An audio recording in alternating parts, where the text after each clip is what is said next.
Good morning, this is the video for the third play in the Longpoint. It's a pretty short play, there's just a couple technical things to discuss, so I'll go ahead and jump right into the translation and then how I practice it. So he says, item, bind against his incoming cut, and as soon as the blades connect, push your pommel through under your right arm, stepping at the same time, well out toward his left side, and go up with crossed hands and cut with the long edge through the rows sideways from below, behind his arm at his head.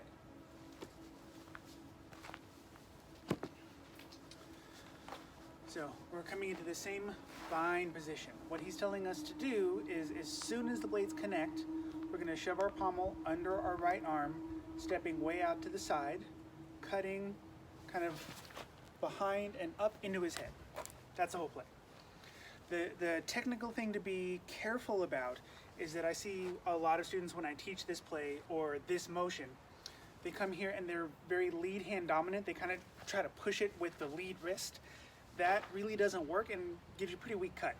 So we just want to make sure that we really pay attention to the advice he gives us about the pommel, the emphasis on shoving the pommel, because we're essentially gonna make the pommel do the work. And pushing the pommel under allows us to direct the blade kind of anywhere we want. So you can see if I'm kind of here and I'm very lead hand focused, I don't get a whole lot of point motion on this turn. I'm not getting a lot of blade motion. I'm not going to cut very well.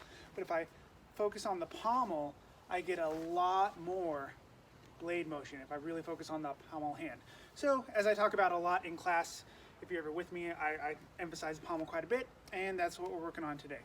So the shorthand is bind to long point, step out, cut underneath from behind, and then because we are leaving the sword, I think cutting back through that center line to the sword is very important.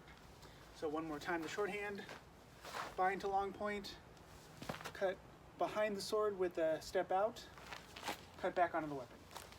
So when I practice this on the lapel, I just cut to long point, and then step way out to my right, and I'm cutting with the lead edge kind of underneath and behind at the arms, and then I actually cut in this space between because I want to think about coming back onto the weapon. Because if we bound and then I left their sword to hit them, especially in a sporting context, there's still a threat there I have to deal with. So I want to think about coming back. You could just wind back down into the long point, but if we're thinking about leaving, especially with the lapel, I tend to do this as a cut. So again, bind to long point, making sure I emphasize that pommel to get that rising cut to their head behind their arms, and then cut back through. Bind to long point, rising cut, cut back through. And then finally one more time with the camera. Bind to long point, step out, rising cut behind, cut through. So that is the play for this week. It is pretty short. Just really pay attention to emphasizing the pommel hand rather than trying to shove with the lead wrist. And I think you'll get a good motion out of that. Let me know if you have any questions. Next week's play is going to be a little bit more elaborate, a little bit more kind of complicated and fun, so I think that'll be a good one to look forward to. And thanks for watching.